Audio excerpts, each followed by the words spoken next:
இன்றைக்கு உங்களுக்கு விரோதமாக எழும்பி இருக்கிறவங்க, பொல்லாதவங்க, பெரியவங்க, அதிகாரத்தில் இருக்கிறவங்க, பவரில் இருக்கிறவங்க, ஐயோ அவங்க நினைச்சா என்ன வேணாலும் செய்யலாம், அந்த மாதிரி ஆட்கள் எழும்பி நிற்கிறாங்க. என்ன செய்வதுன்னு பயப்படுறீங்களா? பலமுள்ளவனுக்காகிலும் பலனற்றவனுக்காகிலும் உதவி செய்வது தேவனுக்கு லேசான காரியம். அவர் நினைச்சா அவங்களுக்கு விரோதமாக எழும்புகிறவளை சிதறடித்து போடுவார்.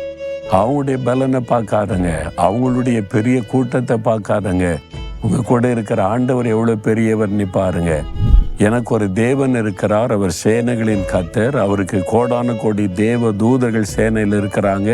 அதனால எனக்கு விரோதமாக எழும்பி வராள் எவ்வளவு பெரிய ஆளாகவும் இருக்கட்டும், எவ்வளவு பெரிய கூட்டமாக இருக்கட்டும், தேவன் அதை சிதறடிப்பார்.